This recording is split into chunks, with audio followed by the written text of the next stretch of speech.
It's nice to see a full house. Several items of announcement here. The City of Winona is conducting a downtown strategic planning session for the public on this Thursday, the 21st, at 5:30 p.m. And it's going to be held here in the Winona Council Chambers. Earlier in the day, there's several other meetings with business owners and property owners and developers and chamber and Main Street folks, but the 5:30 p.m. one is for the public. So hope you'll come and provide some input or at least get some information. And also want to announce that the city has entered into an agreement with the U.S. Fish and Wildlife to manage a significant portion of Oghaming Park. The agreement was approved in February of 2018. The agreement states that the U.S. Fish and Wildlife Service and the City of Winona will develop a maintenance plan within 3 to 5 years. The U.S. Fish and Wildlife Service and the City of Winona agree that starting the process soon would be beneficial to completing the plan within the required time frame. I'm asking the Oghaming Park Advisory Committee to reconvene and assist with the management plan. Staff will review the current vacancies on the committee to establish the number of citizens we need to re-engage the committee. If you're interested in serving on the Oghaming Park Advisory Committee, please complete an application at the city clerk's office or print the application from the city's website. Previous committee members will be contacted by staff to reaffirm their commitment to the committee. We would like all commitments and applications submitted by April 8th. I will reappoint members to the committee at the April 15th City Council meeting. Also have a proclamation to read. Whereas Alzheimer's disease and other dementias are a growing concern in Minnesota, our nation, and the world, and whereas 94,000 Minnesotans are currently living with dementia, and 254,000 Minnesotans are caregivers for them. And whereas 430 people in Winona are living with Alzheimer's disease or another type of dementia, and 301 people with dementia are living at home with a caregiver or by themselves, and whereas with the aging of the baby boom generation, the number of people living with dementia will increase nearly 35% by the year 2025. And whereas ACT on Alzheimer's is a volunteer-driven collaboration bringing Minnesotans together to create awareness and a supportive community for everyone touched by Alzheimer's disease or dementia. And whereas the Winona ACT, or Alzheimer's Action Team, is hosting its second annual Dementia Friendly Community Week on April 1 to 5, 2019. And we'll be conducting a full week's agenda of programs, workshops, and education to help people living with memory loss, their caregivers, and the community to become educated and supported with community resources. Now, therefore, I, Mayor Mark Peterson, hereby proclaim April 1 to 5, 2019 as Winona Dementia Friendly Community Week in the City of Winona, and urge all our citizens to avail themselves of the education and awareness resources offered and to participate in making Winona a more dementia-friendly city. And I also would like to recognize a retiring employee. The city recognizes Marcia Yancey for her 20 years of service to the Winona community. Marcia started employment with the city on February 1, 1999 as an assistant senior advocate and was promoted to senior advocate in November 2001. She retired from the city on February 22, 2019. Marcia and her wealth of knowledge will be greatly missed. She has helped thousands of clients navigate the dynamics of state and federal senior resources and the complexities of Medicare and Medicaid throughout her time with the city. And I can personally attest to that. Marcia, the City of Winona appreciates your dedication and commitment to the citizens of Winona. We wish you all the best for a long, healthy, and happy retirement. I do have a certificate I'd like to present to you. You're here. There you are. Okay, right in the front row.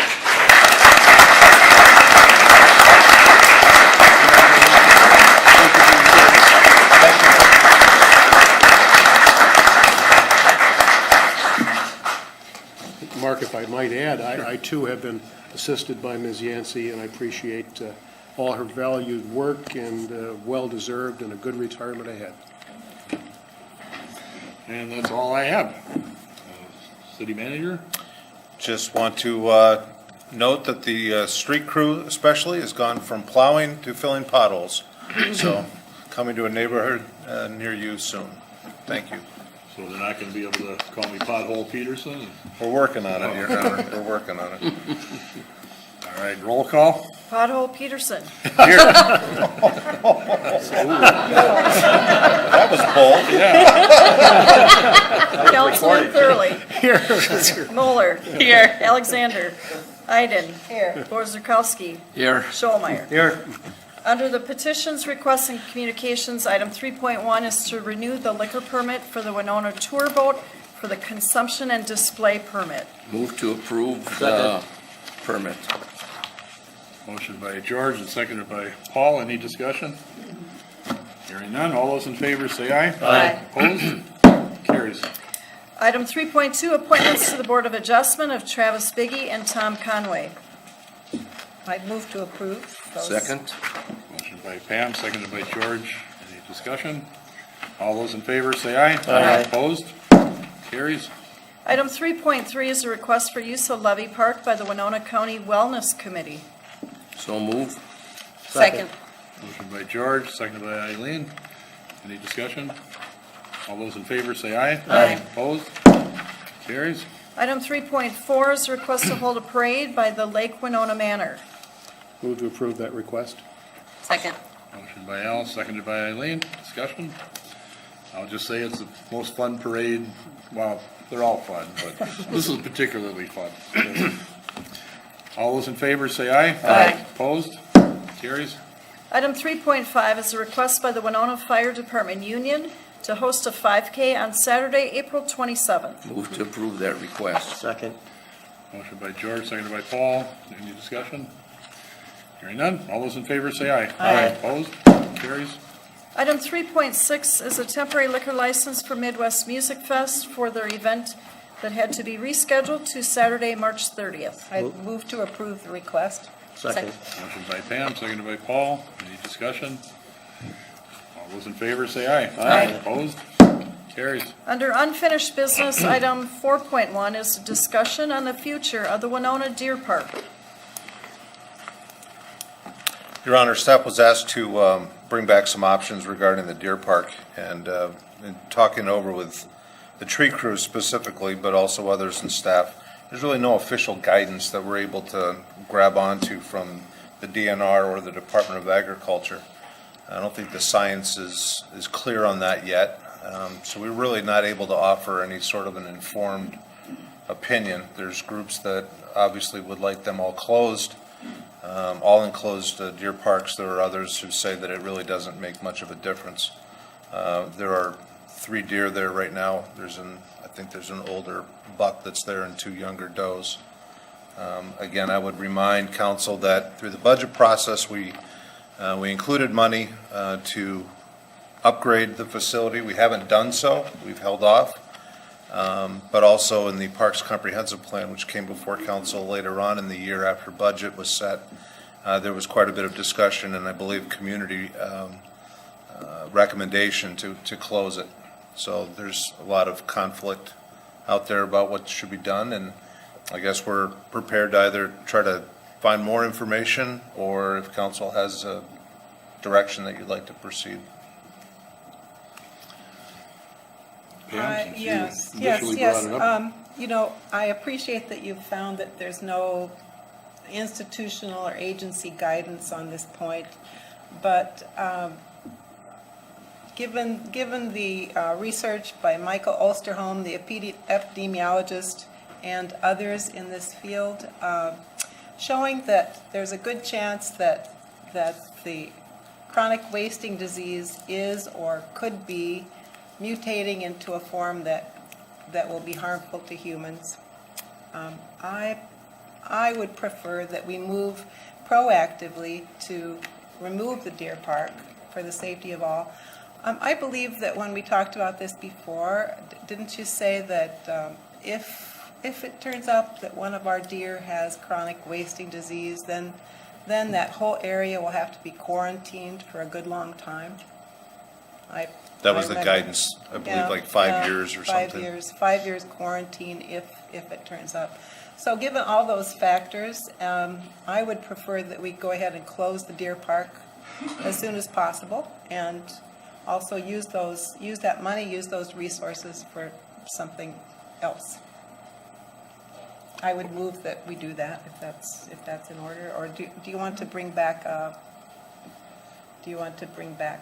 another kind of motion? The motion's appropriate, I think. Okay, then I would move that we remove the deer park. I'll second that. Okay, Like and to Paul wants to speak? So I know that we did have a long discussion about this last year, was it last year? Budget. And I know that council was split pretty much on this. And at the time, and primarily because of CWD, I really thought that it would be a good idea that we close the deer park.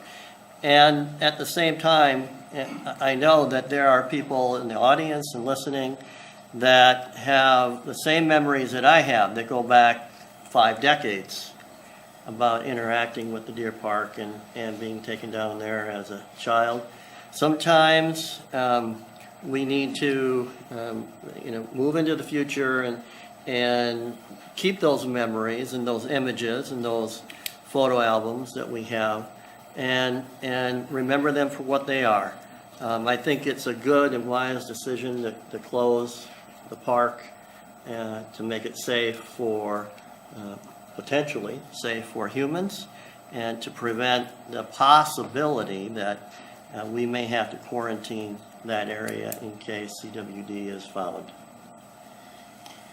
And the only way you find it is by killing the deer, right? Yes. Well, right. George? Is there any way you can tell if they have this disease without killing the deer?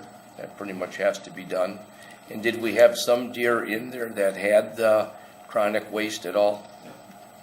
We had a couple, I thought, that came from a park where it was found, and so we had to have those deer tested, and they were found to have not been carrying it.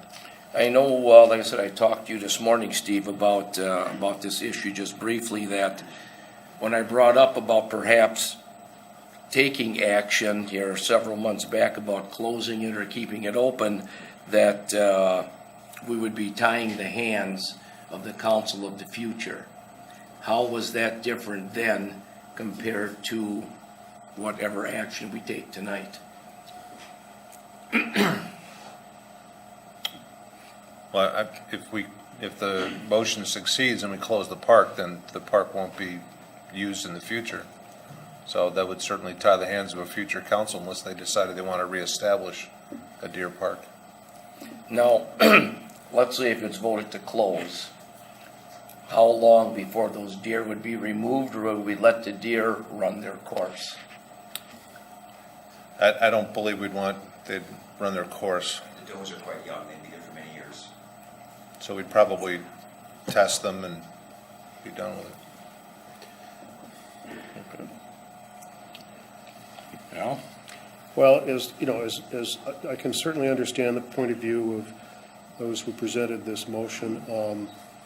But, another recommendation is to continue to seek input from state and federal officials. And I think one of the main things that I'm not seeing in here is input from the public. I know we've had input during the Parks Comprehensive Plan, but that's a pretty broad document, and the part about closing the deer park, I don't think was really as clear as it could be. So I'm not ready to vote for something that perhaps the public might not agree with. And I'd rather have a period of time to get more information from state and federal officials as we've indicated tonight, that there's no CWD that's been detected at this point.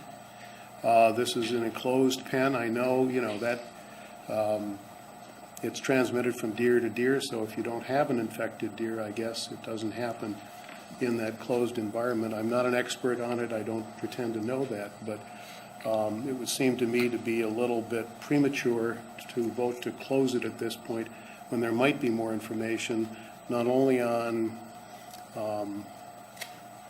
that issue, but whether or not there is a public health issue, which I think has been alluded to here. I just don't, I'm not ready to do that at this point, and I'm going to vote against the motion. Eileen? I'm of the same mind as Councilman Thurley. I'd like some more information if it's out there, and I think it might be prudent to hold back on the intended improvements that were budgeted for, but I'd like some more information before we say close or what happens to those deer. George, before I call on you, I'd like to also agree with both Eileen and Al. I think that, I don't think caging up the deer is the right thing to do, but we have the deer, we budgeted for it. I think that the public really hasn't weighed in on this. I think a certain element of the public probably has, but I think the general public hasn't, and I don't think we need to rush to doing this, so I'm going to vote against it as well. George? I agree with that as well, too. The public has not had a thorough chance to weigh in on this. Now, I'll admit, I have not heard from a lot of people to save it, and not from a lot to get rid of it. I have not heard a lot of comments, and maybe I think the public should be given a chance. Maybe we could have a public hearing or a meeting on it to hear from them. I think we can take this up again at budget time, and between now and budget time, let's see if there's some public input that might change things. But if the public continues to say to close it, then we don't have to budget for it. I'd like to comment. When we brought this up before, it was my opinion that we should keep the deer park, because I like going out and looking at the deer, okay? I don't get a chance to see them unless I'm driving 60 miles an hour down the road, and I really appreciated the deer park, as do others. It's only my reading of the material on chronic wasting disease as a potentially very serious public health problem that makes me inclined to be proactive about this. Certainly, there's no reason we can't just wait for a while and gather more information, but from my point of view, as a public health issue, I don't think it's an issue of whether the deer park is popular or not. Okay, so when it comes to that, I think it's a matter of public health. Well, if it's a public health issue, shouldn't somebody from the state be telling us that this is a public health issue? It doesn't sound like they're telling us that. I'm not going to comment on that. Okay. I don't Paul? really know. Well, actually, the state of Wisconsin and the state of Minnesota are both considering shuttering deer farms.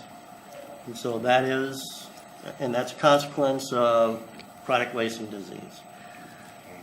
And I think while we don't have a deer farm, it's, for all intents and purposes, the same thing. It's an enclosed facility that holds deer back. And, I'd like to still go through with the motion and vote. But I'm okay with a public hearing to see what the public will come out.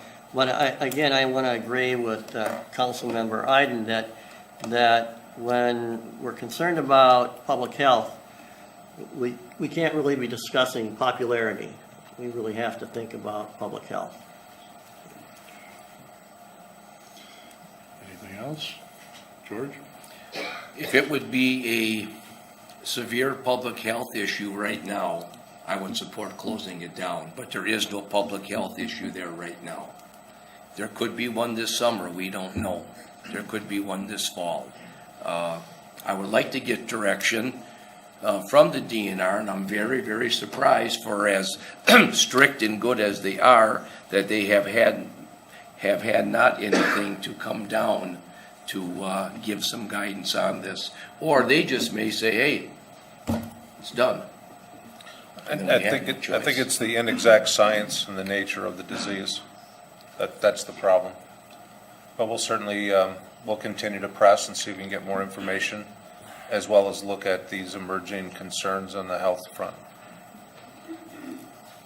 All right, well, we have a motion, and we should vote. All those in favor of the motion, say aye. Aye.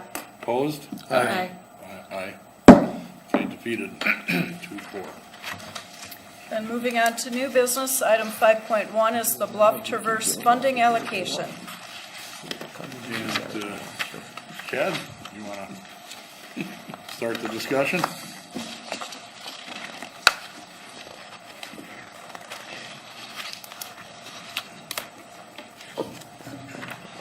Mayor and council, I'm sure based on our discussions, you've read the agenda item, but I think it's important that obviously I go over the highlights to open the discussion.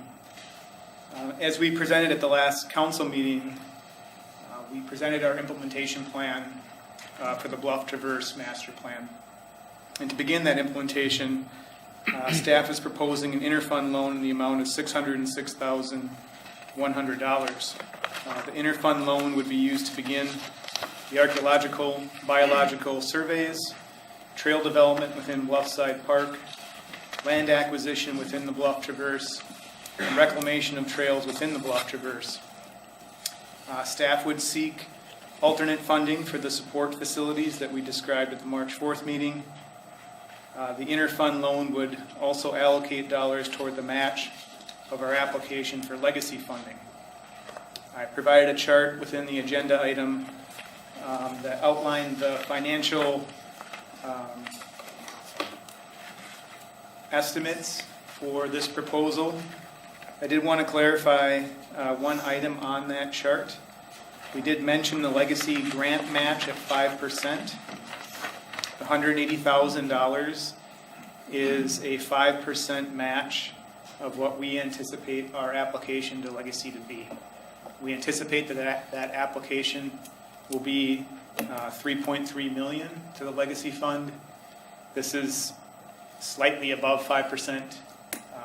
This gets us into a category where we receive what I'll call extra points on our application score for having at least a 5% match. And again, if you do the math, it's 5.2%. But the idea is that we're in that 5% category. That's where that number has come from. We're proposing that the interfund loan be established as a not-to-exceed amount, and then that staff will bring back discussions during the 2020 budget process on how we repay back that interfund loan. So we have proposed our recommendation, again, of an interfund loan amount not to exceed $606,100 for the development of trails in the Bluff Traverse, and as a 5% match for our legacy funding application. If you have any questions, I'd be happy to answer them. We'll start with George. I saw your hand up. Okay, the interfund loan, where is that coming from? Mayor and council, we did not specify an exact fund to draw that from. The city manager and myself met with the finance director. She recommended that we keep that open and flexible, so that gives her some room to use different funds to make up that $606,100. What that means is there's a favorable budget balance in the equipment fund, the facility fund, the infrastructure fund, and the general fund. All of those are options. All of those have healthy balances above the $606,000. So we did not write in the motion a specific area to take it from, but likely would come from one of those four sources. Or it could come from a little bit from each source as well too, correct? It could, Mayor and Council, correct. You could take a portion from equipment, take a portion from facilities, a portion from infrastructure, a portion from the general fund, correct? It does not need, the 606 does not need to come from one source. And then how would we pay that back? Mayor and Council, during the budget process, we will present several options, but come back with a clear recommendation on how to do that. It can be done, if the city were to get an increase in LGA funding, for example, you could allocate the LGA funding toward the repayment of the loan. You could, through the budget process, pass a motion to have one of the reserve funds pay the full loan amount and not do a payback. A third option would be that the park department or the park department fund would pay back the loan over a period of time. So for example, if we did a 10-year loan payback, the park department would need to pay back the fund that you borrowed from, $60,000 per year. Where does that $60,000 come from? Again, could be LGA, could be tax dollar as well. So you have primarily three options to pay that back. Paul? So, 606 is the ask. And why do we have only 180,000 for the legacy match? And why do those numbers equal the supporting facilities? Why couldn't the legacy match be part of the other pieces? Or why couldn't the whole allotment, 606, be legacy match? Mayor and Council, we're proposing that the 606 be split between the development. When the development we're calling the archaeological survey, the biological survey, the beginner loop, 2 intermediate loops, and the hiking trail.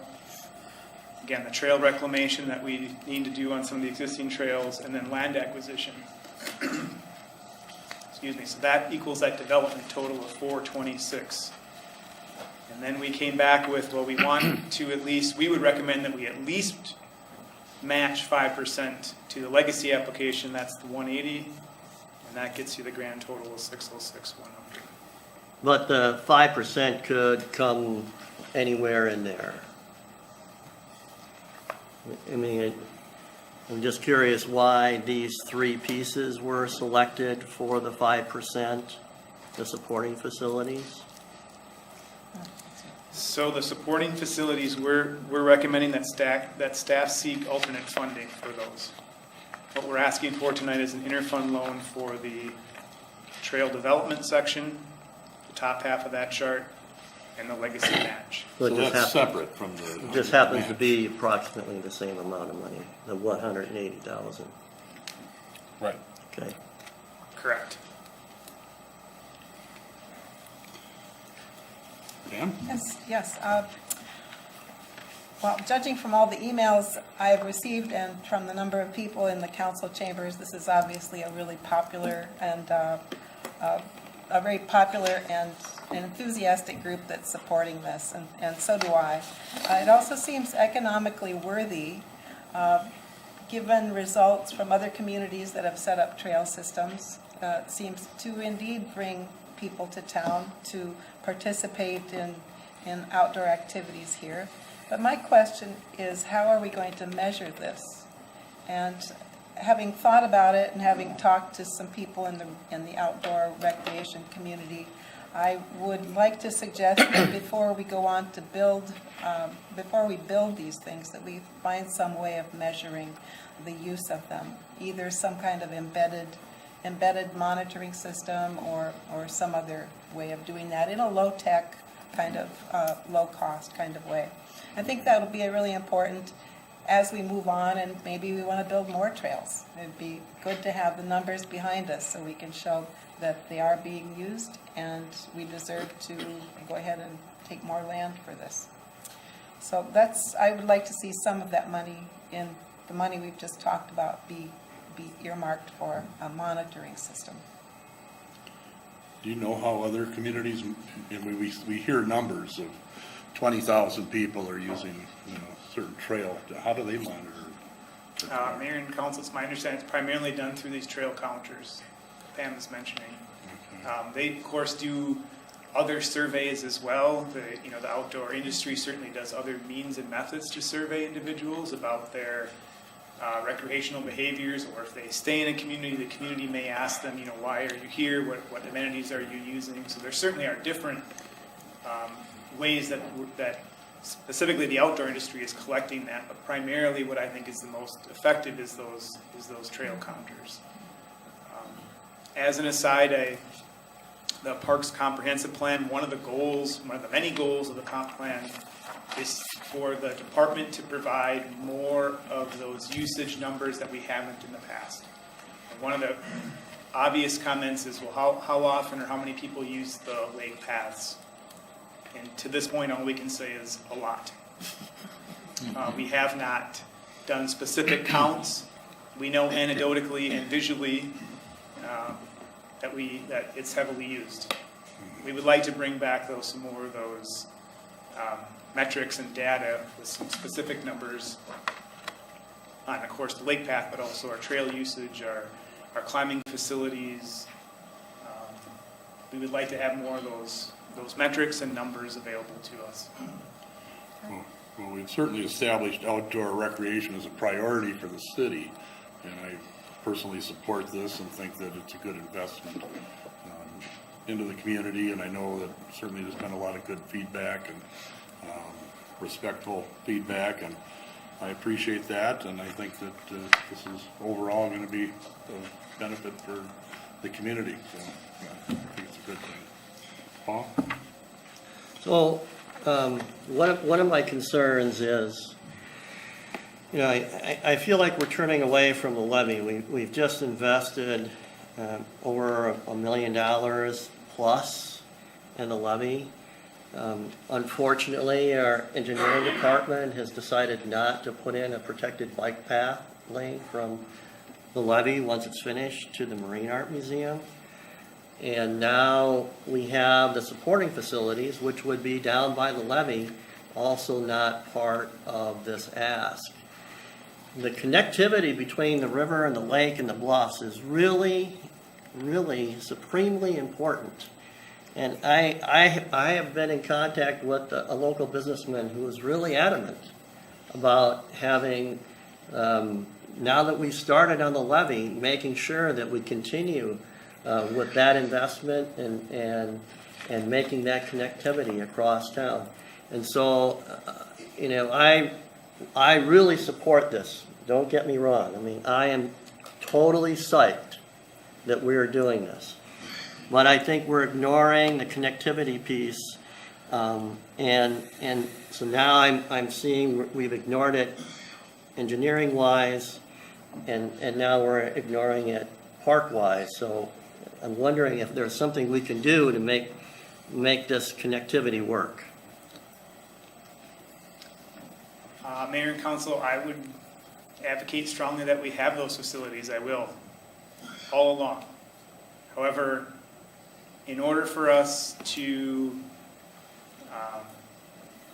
make the match and the development that I think we need to have a successful legacy application, we're recommending these dollar amounts and these facilities. Second piece of that is, because this is an out-of-budget request, if the dollar amount that we do an interfund loan is more than 606, I have trepidation about how we're going to pay that loan back. The third piece is that I've recommended to staff that those would be good facilities at Levy Park or underneath the bridge as a connection piece. However, if they're gonna go under the bridge, we need a permit and an agreement with MinDOT, and that's not secured. We haven't designed or planned the eastern side of Levy Park. So we have flood control systems, we have utilities, we have infrastructure that we haven't fully examined on placement. So we got aquifers in Levy Park as well. So placing a boulder rock there would be awesome. I would advocate for it. We haven't, though, come back to you and said this is a good place to place that boulder rock or to place these other items. That doesn't mean that we wouldn't support them. They're in the Bluff Traverse Plan. They're great. But saying all that, we would look for other funding sources. So it's possible. Levy Park is not closed out yet. We still have work to be done in Levy Park and from an official capacity. There may be dollars left over in the Levy Park fund from the bond that could be used to support these. So when I weigh the recommendation of, do we take a chance and use Levy Park dollars and hope that they're there, or lose a match for legacy funding, that's why we recommended the recommendation that we do. It is very likely that we'll bring those three items to the next budget meeting in 2020 as CIP items and say, this is how we think they should be funded. If you want to add those into the project tonight, you can.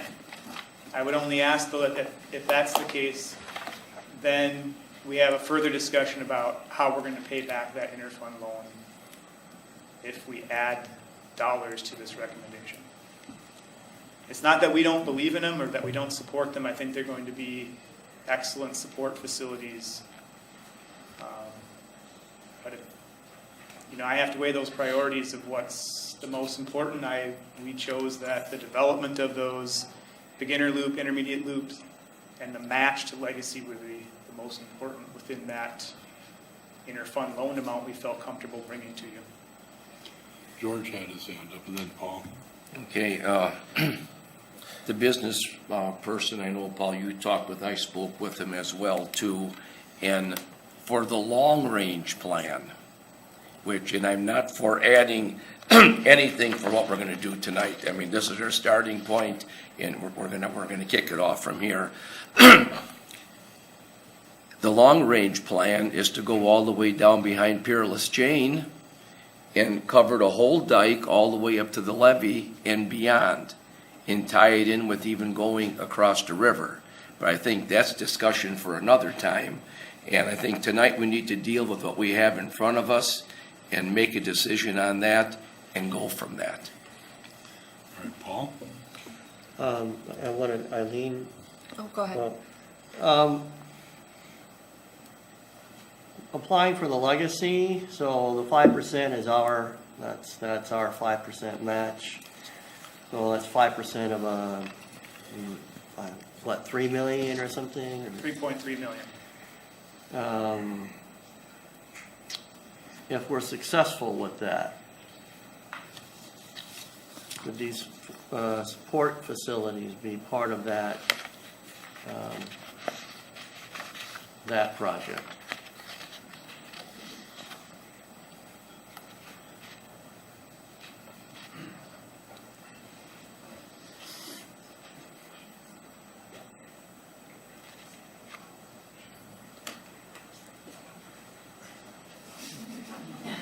Good evening, Mayor and Council. So some of those support facilities could be written into the fold for that greater application. Though what we've done is applied for regional significance within the Bluff Traverse footprint. So facilities within that footprint that fit within the eligible expenses could be a part of the funds used. But those support facilities that would be in the levee or nearby areas to kind of mirror what we're developing in the Bluffs would not be eligible directly for the Bluff Traverse legacy funding. Eileen? I wanted to echo what George said, and I'm personally, I am really happy with how this looks tonight, and I think that I had asked about the supporting facilities at our last meeting, and I think that it would be great to have those, but I'm glad that we're focusing on the land and trail development because I think this is a great starting point and, not just the trail development, but taking care of land that individuals and volunteers have been caring for and, for a long time, and really investing in that as a starting point, I think is really great. Al? Yeah, I am also in agreement with going forward with this as it stands right now. And I appreciate the opportunities that the city will have in the future to extend these trails throughout the community and even, as they've talked about, under Highway 61 to the middle school. I mean, that's been a goal for many years. And I particularly like this for a number of reasons. As we've discussed over the months, the archaeological and biological survey is really a key element for me to realize what's up there, because there's a lot of Native American heritage that this study certainly will look at and perhaps discover. And I think that's the right thing to do there.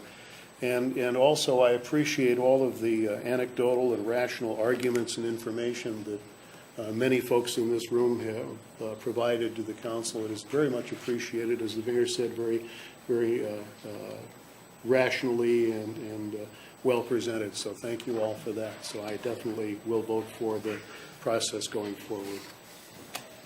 There's that Pam? question. Yes, I have a question. Who is doing the archaeological and biological survey? Has that been decided? Mayor and council, I'll let Boss answer. We haven't decided yet. We can, as a professional service, hire that out, so we don't necessarily need to go out for a sealed bid process, but has not been determined yet. Mayor and council, we've been speaking with Bar Engineering out of Minneapolis, who's been doing some work with Healthy Lake Winona as well. And we're also talking with the Mississippi Valley Archaeological Society, I think it is, or center out of UW La Crosse. Okay, great, thank you. Mayor and council, I don't think I finished answering Councilman Schomeyer's question about connectivity to Levy Park. Just wanted to mention that likely, based on some discussions today, we'll come forward to council with the Flyway Trail agreement. Certainly the Flyway Trail will connect to Ogden Park and Ogden Park to Lash Park to the bridge to Levy Park. Agree with what you're saying, that yes, we are continually taking a look at Huff Street West to connect to Prairie Island as well, because of the Flyway Trail coming into Levy Park, which connects to the bridge and connects to Review Drive. And that ultimately the grand prize still is that riverfront trail as well. And that, as I mentioned at the last meeting, we continue to look at the properties east and the access that we need east. And that we're continually looking for funding sources for that project. That's not going to be a small project.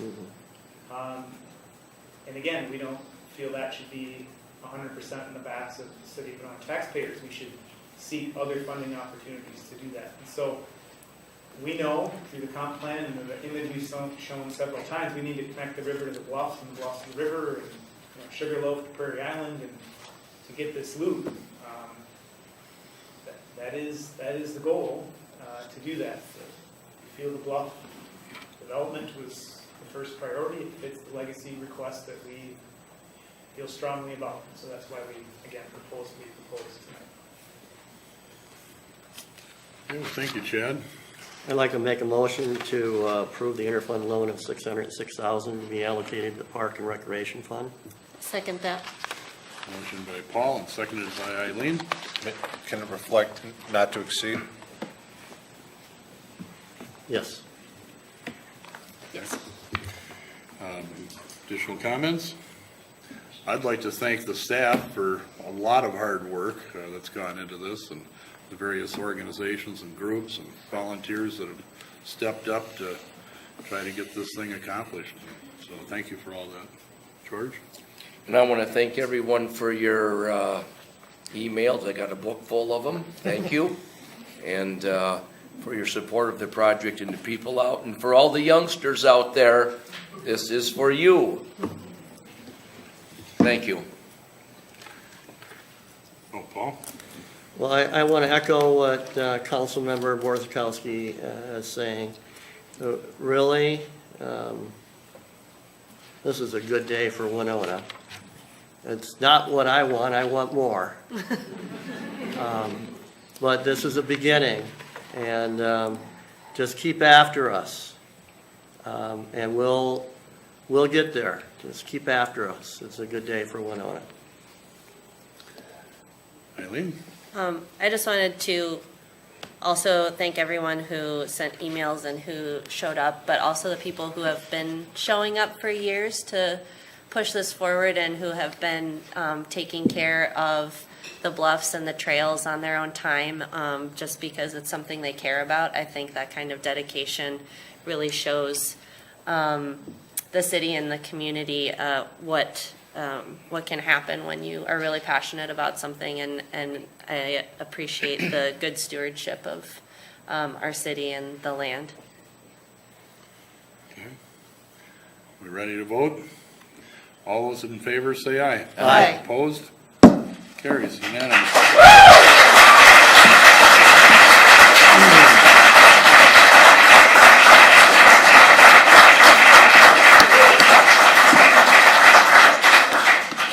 I think the crowd's gonna get a lot smaller right now. You can stay for the rest of the meeting. Yeah, more to come. It gets better.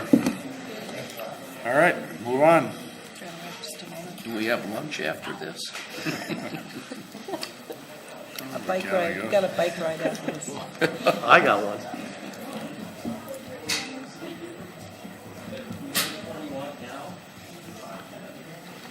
Okay, moving on to item 5.2, the Friendship Center, former Masonic Temple reuse proposal.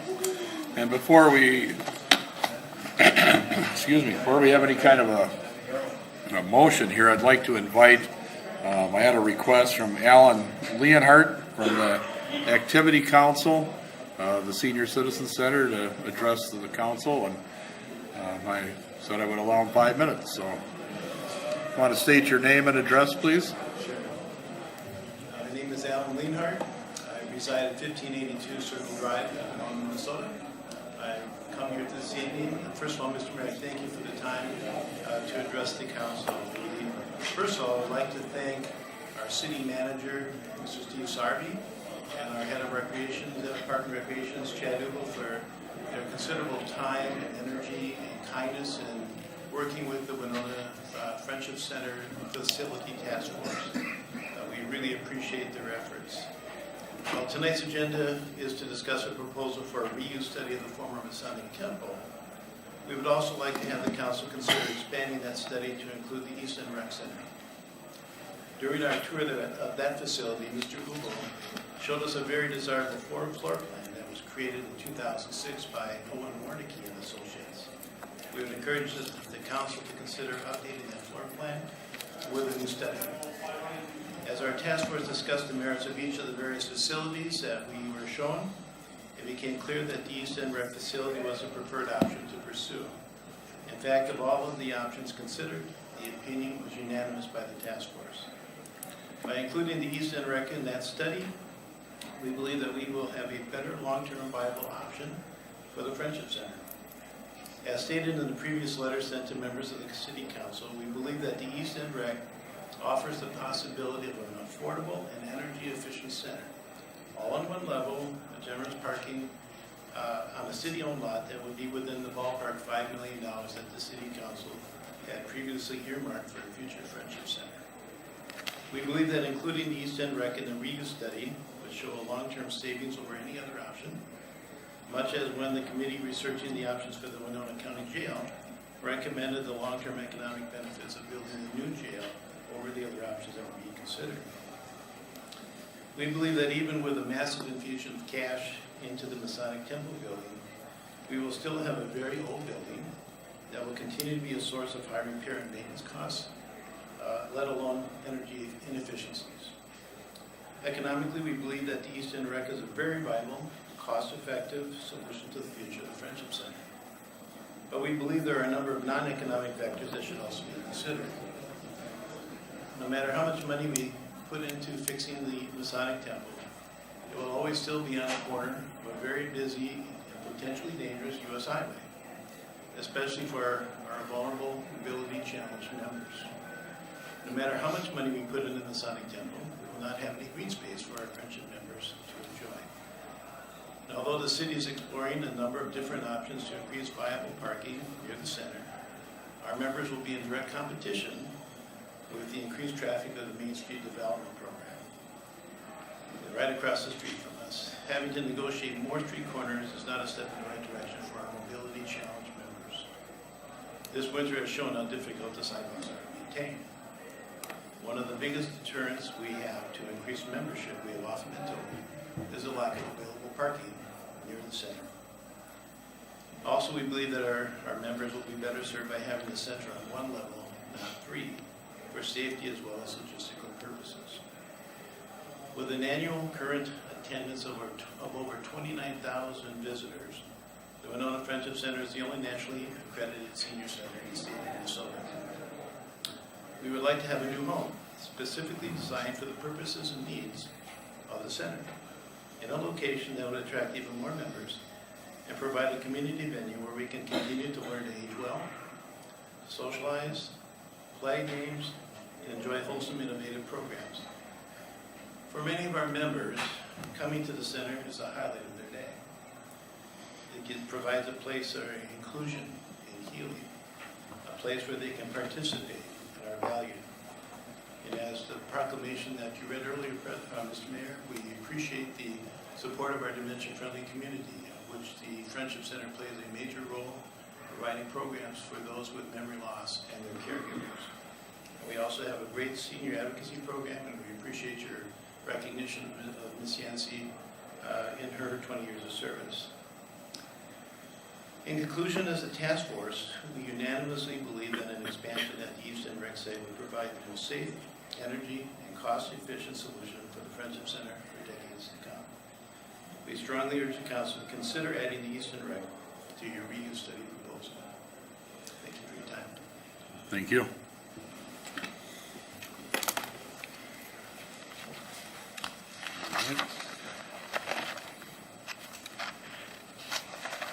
Chad, is there anything you wanted to add or to start out the discussion?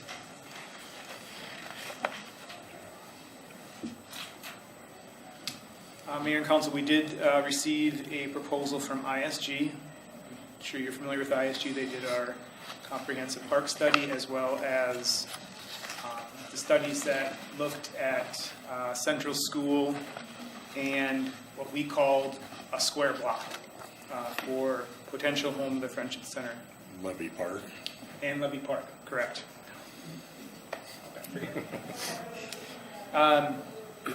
I think we received a favorable proposal from ISG based on the previous work that they have done. We are asking that the amount that we request tonight include a contingency not to exceed $8,000. And the reason why we are several thousand ahead of their proposal or above their proposal is I asked ISG to make sure that we took an extensive look at the exterior of the building. As was mentioned, that we look at 5th Street west of Main and then I guess technically south of Main. So the corner, because when city manager and I met with the task force, we had indicated that we would look at some streetscape features in and around that corner for ease of access to the building, and or if in fact the entryway was appropriate or could be transformed in some way. I wanted to confirm that that was in their proposal with ISG. They had responded back saying the exterior always is, but if the city would like a deeper study into that exterior space, it would cost more. So we're asking for some additional funds to cover that. With that, if you have any questions, I'd be that answer. George? What would it cost extra to have them look at the East End Rec Center? Mayor and council, my assumption would be that it would be double. If they are looking, because of the information they previously have from other studies, my assumption would be it would be double, because to look at one facility versus another facility, the cost and what they're proposing is very similar. Sure, the Masonic has 3 floors, but the East Rec also has an outdoor space, et cetera. So I can only presume that it would be double or perhaps less because of the previous information. Well, I certainly understand why the Activity Council would request a look at the East End Rec. I get it, but also I think that the council and the community's made a big investment in the Masonic, and I guess I would like to explore that and find out if that would work, and if it doesn't, then take a look at the East End Rec. But for now, I guess where I'm at, I think we should just take a look at the East End Rec and see if that works, and we can always come back later. We need to. Mayor, you mean Masonic? Oh, yeah, I mean the Masonic, absolutely. Okay. Yeah, I'm sorry. Sorry, I thought you'd change your mind. Pam? I think that both of these possibilities have been on the table for quite a while, the East End Rec and the Masonic building. And from my point of view, I would like to be able to look at both at the same time. I think we have studied East End Rec, and we've come up with some alternate plans for that site. I'm not willing to go ahead with just the Masonic without looking also at East End Rec, because I think just like our total population is growing, certainly our aging population is growing, and it seems to me that the long-range best solution would be we need to look at the long-range best solution, and I would like to see the East End Rec studied as well. George? I would agree with that. I mean, if we're studying this, we have one. There's a strong potential use already for the Masonic building. It isn't going to cost that much more to study the East End Rec. I think just put them both together and we're done with it. And then it'll be up to us to make a decision. Eileen? I would agree as well. I think the task force at the Friendship Center has put in a lot of time and effort into working amongst themselves and in the community, and I really appreciate you speaking today, Mr. Leonhardt. And I think that we've just invested a lot in working to improve our outdoor recreation offerings. I think we can invest a little bit in a different kind of recreation and looking at what's possible for those community members.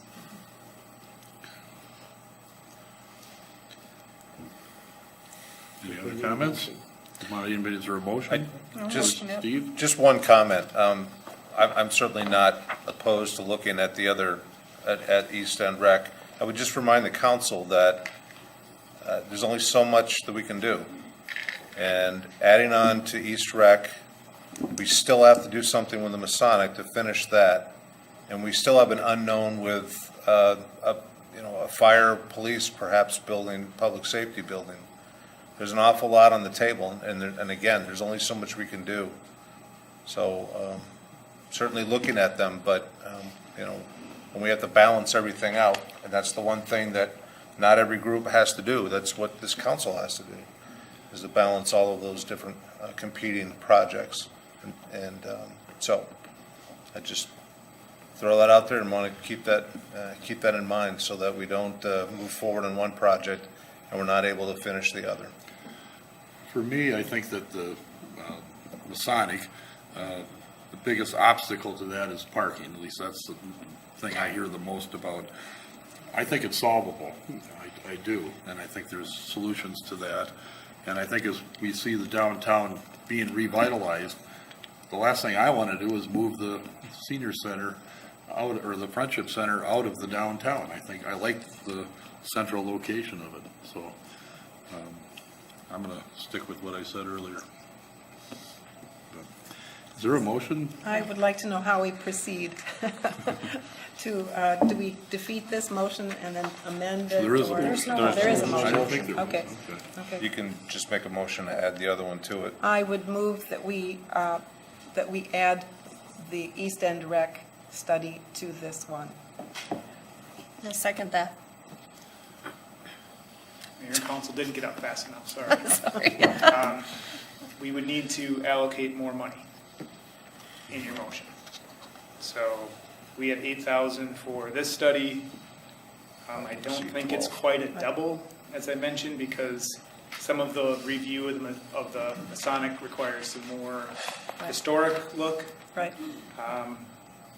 I would recommend that, much like the other motion tonight, you recommend a not to exceed amount of 15,000.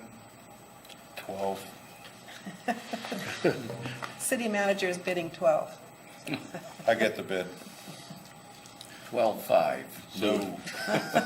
Pam, you made the motion. What, are you going to put a dollar sign in there? I'd say not to exceed 12 is fine. Okay. I resecond. Okay. Further discussion? Paul?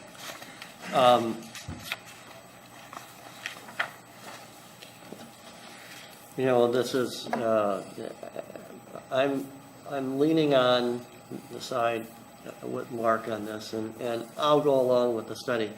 I mean, at some point, we have X number of buildings we need to maintain. And we've already begun the investment on the Masonic. You know, we've got half a city block, or at least a third of a large block downtown that's crumbling beneath us, ready to be a parking lot. And I hope that can be done sooner rather than later, before it starts falling down on people in the street. I mean, if we can move that along a little bit further, I think we might realize a little less pain with the parking issues. I'll go along with the study, but we do need to consider our infrastructure costs and what that will be in the long run.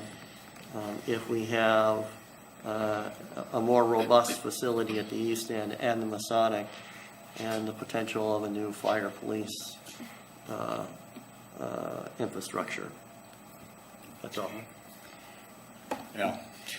Just a question, if we go forward with this, which is a little more detailed than the present proposal, will that delay any future either grants, budgetary, bidding, or anything like that?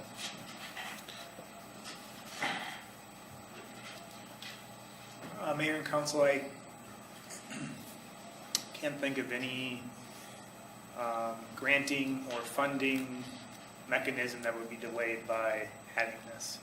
We will press ISG to do both plans concurrently, Okay.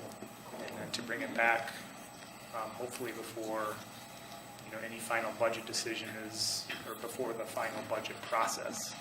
Yeah, It's going to take months for them to do this, but we will press them to do both at the same time. Okay. Well, my rationale is obviously the next item, that we're moving forward on some, masonry repairs, and so if this is critical to that, or if there are future grants that are out there that this is needed for, I would hate to lose those opportunities by adding to this process.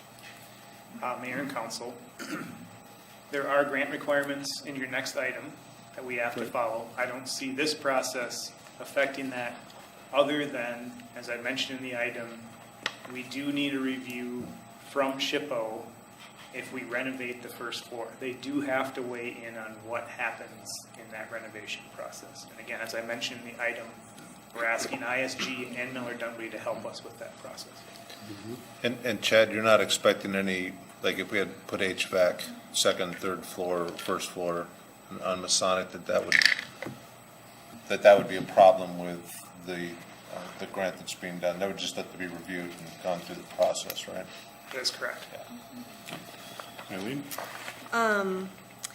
I just, as we're talking about making sure that we are using the Masonic which we have to revisit that name, right? Yes. At some point. Former. Yes. The former Masonic, that we, as a city, we've talked about prioritizing entrepreneurship, arts and culture, outdoor rec, that the piece that seems to be missing in this discussion is we don't seem to really have any faith in our arts and culture scene to potentially fill the Masonic if the Friendship Center isn't there. And that's why I'm really hopeful that we can fold these two studies together, because if it is not the right place for the Friendship Center, if the Masonic is not the right place for the Friendship Center, you know, we have an arts and culture coordinator. I think we need to move a little bit more on seeing what's possible for that space, whether it's a public-private partnership of having some sort of bookstore in there or a coffee shop or whatever. I mean, we have a plethora of coffee shops, but, you know, that I think that as a city, we're up to the challenge. I know no one wants to have a ton of buildings that we have to pay for, but if we want to grow as a city, we can't just keep, you know, worrying. You know, we have to really think a little bit more creatively about this, and I think that between the folks at the Friendship Center currently and the other groups that use the Masonic, I think we can really envision a greater use for not only that space, but the other properties we have as a city. And we did have that meeting with artists and creative folks throughout the community about what if the entire building was made available. So I think they have designs on every square inch if it was made possible. Okay. Mayor and Council, I just wanted to add that I may not have been clear in the agenda item. We'll engage the arts community in this discussion with ISG because they're potentially mixed use in that building. So that won't go ignored. We have a plan where the arts group will have some input on this study. Great. Okay, ready to vote? All right, all those in favor say it. Mayor. I'm sorry. Now, what is our motion now? The motion's to spend $12,000 to do both the East End Rec and the Masonic Okay. for ISG. Adjustment not to exceed And 12. not to exceed 12,000. Okay. Ready? All those in favor say aye. Aye. Opposed? Aye. Motion carries. Item 5.3 is the former Masonic Temple exterior masonry professional services. I would motion to direct staff to execute the proposal from Miller Dunwoody to be in order. Second. Motion by George, seconded by Paul. Discussion? Hearing none. All those in favor say aye. Aye. Opposed? Carries. Item 5.4 is the MnDOT amendment to the cooperative construction agreement for Trunk Highway 61 Huff Street. Move to approve the attached resolution.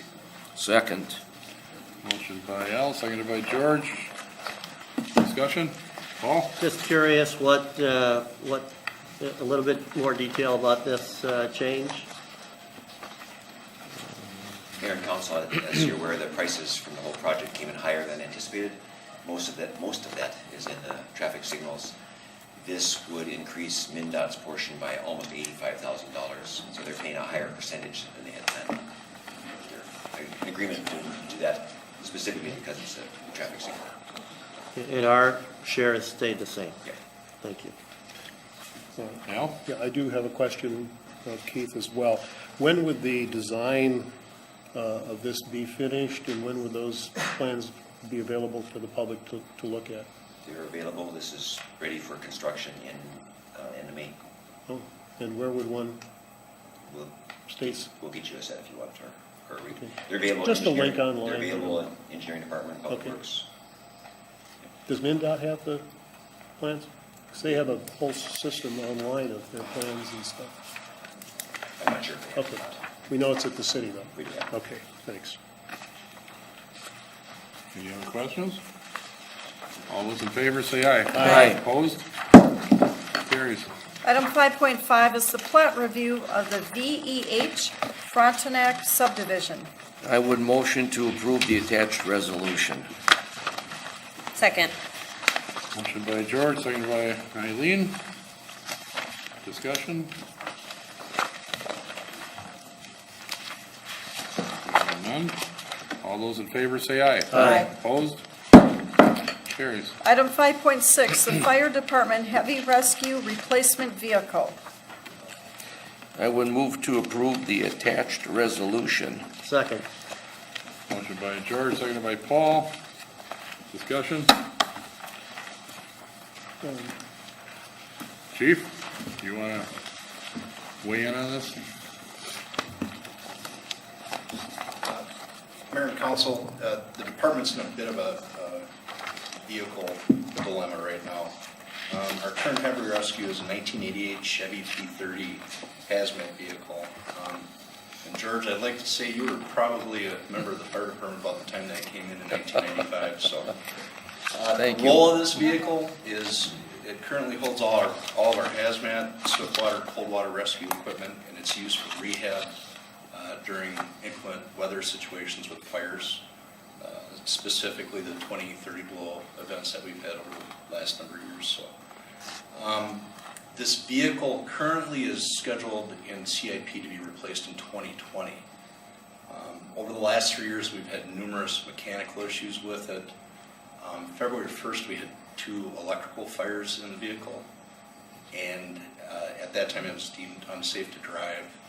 I worked with the city manager to acquire a couple of quotes for an emergency replacement of this vehicle.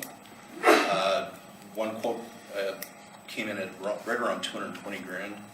The second quote was a local quote within the state that came in roughly around $69,000. We had that vehicle down at the fire station mid-February and had mechanics actually go through the vehicle just to make sure the vehicle would last for a while. The real unique thing about this 1992 vehicle that we're looking at, it only has 8,000 miles on it for a diesel engine. You know, that really hasn't even been broke in yet. So we do have mechanics on board as far as the replacement of this vehicle and using that vehicle. We did do a little negotiating and got the purchase price down to $61,000.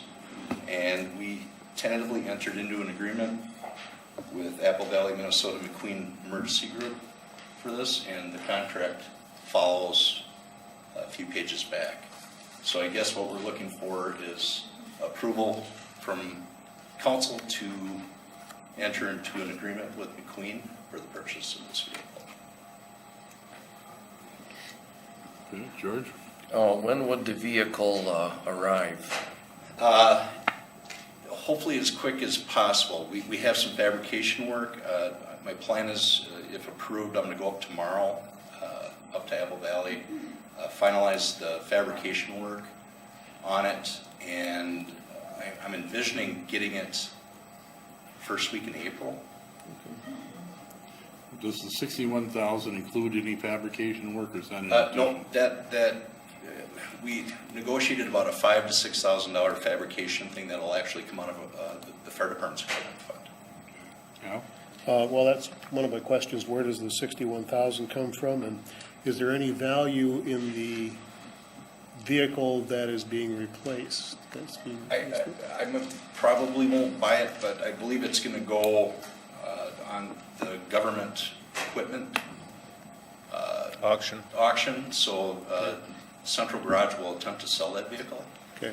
Hopefully no liability to the city, given what you said before. So we about sold as is. As is, That's okay. a big, Buyer beware. yes. And as far as paying for it, we are going to rework some of the trucks that we're going to purchase for the street department.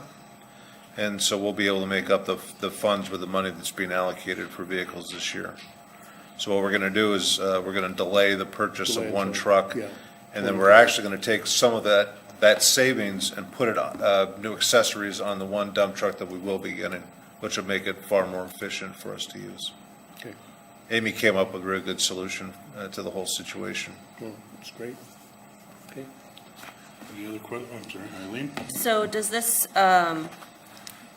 this sort of offset the schedule for replacing a truck in 2020, or would we still replace a truck in 2020? No, so actually, we're basically seeing a net gain of $40,000 with us taking that out of the 2020 CIP. Okay. So, And the one that we would have bought theoretically in 2020, would it be sort of same age, same condition, or are we? It would have been newer and more It expensive. would've- That was Well, our hopes, and, you know, we did a little financial digging and looking around, and it's amazing even for a used vehicle how expensive they are. Yeah. But on the flip side, this vehicle has, you know, an important role, but it probably runs 15 to 20 times a year. It's not like our frontline engines that go on 1,700 calls a year. So I think we could hopefully get by for 10 years with this vehicle, with it going out 15, 20 times a year. So, Okay, yeah, I just want to make sure that we're not putting We're you not guys sure, in a yeah. position where you'll be unsafe again in a yeah, couple of no, years. Yep. Okay. Okay, anything else? The most important question is it will not stay white. We're going to wrap it so that it's a red fire truck the way it's supposed to It's a be. white. I wouldn't be able to sleep either, so. When I saw it, I almost told them to take it back just because it shouldn't be in our fire station. Not in the winter. Anything else? We'll vote. All those in favor say aye. Aye. Opposed? Carries. Item 5.7 is the Winona Community Foundation grant application. I move to approve the attached resolution. I second that. Motion by George, seconded by Pam. Discussion? Hearing none. All those in favor say aye. Aye. Opposed? Carries. Item 7.1 is council concerns. We'll start with Al tonight. Thank you, Mayor. I was kind of sad to read news reports of one of our retail facilities closing this summer. It appears that the Shopko stores based in Green Bay are closing all their stores as of June, I believe.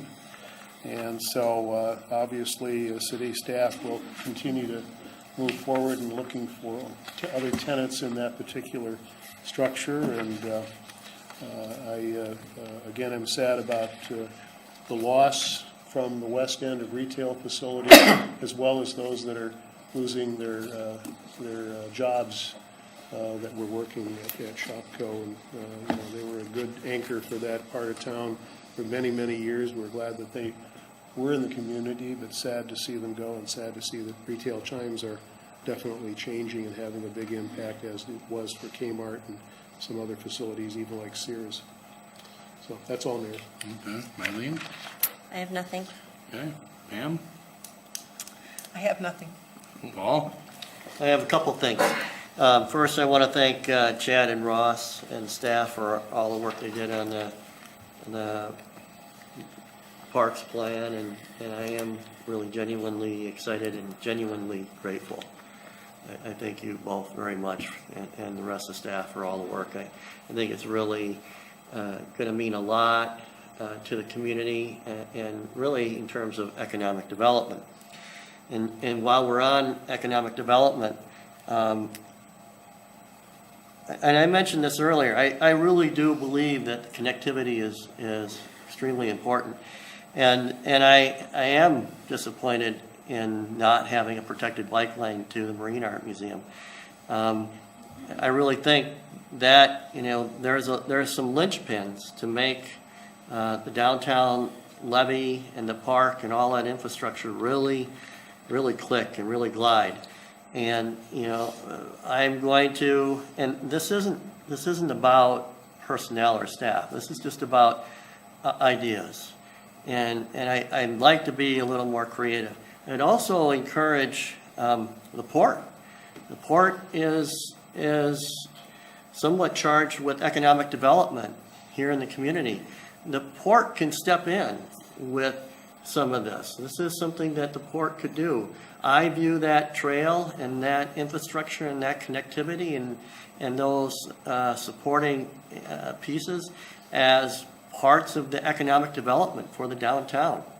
And so I hope that that conversation comes up when we have our strategic planning on Thursday. And so I think it is something that the port could do. We no longer are working on 60 Main Street, at least the project that we had. And so maybe here's an opportunity to move slightly in a slightly different direction and kind of keep the ball rolling on the levee. And, you know, just to get that connectivity going and keep us moving down there along the river. Thanks. George? Thank you.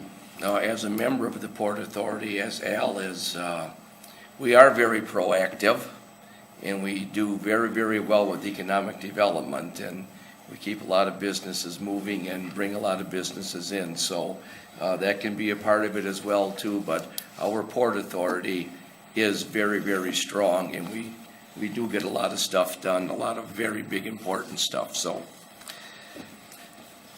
Engage Winona.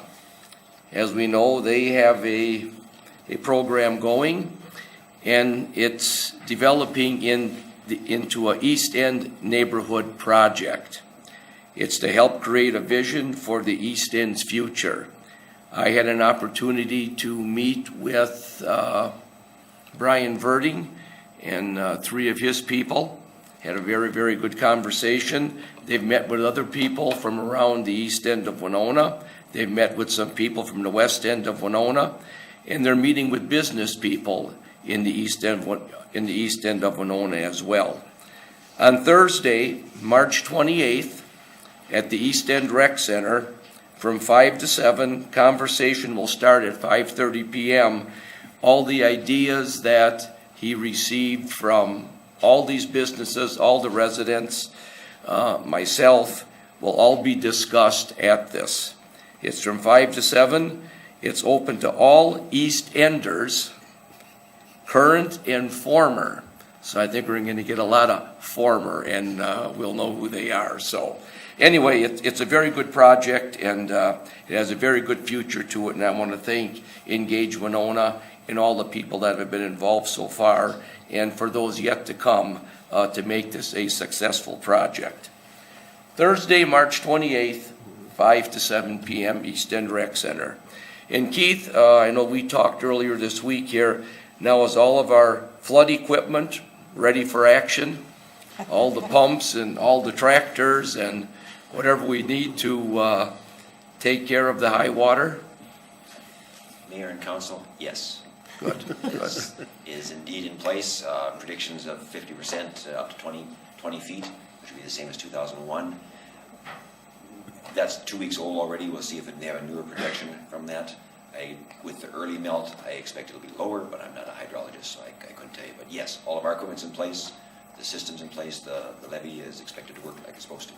How often do they do those projections? I'm sorry. I think about every 2 weeks, so I'm expecting one out anytime. I'm sorry, George. And then that's okay. Who's the person then that says, okay, begin this operation or that operation? There is a manual from the Corps, which we go by the letter. It's all in place. We're already, the pumps are on, the gates are closed. Okay. We're already in full action mode. And I think we'll get a good test to make sure that our dike is accredited. Thank you, that's all. Okay. Next item. Under the consent agenda, there are 3 items: approval of the minutes from March 4th, the claim against the city by Aaron Rydell, and the claim against the city by Nate Byerstedt. Move to approve the consent agenda. Second that. Motion by Al, seconded by Pam. Any discussion? Hearing none, all those in favor say aye. Aye. Opposed? Carries. Mayor, I move we adjourn. I'll second. A motion and a second to adjourn, all those in favor say aye. Aye. Opposed?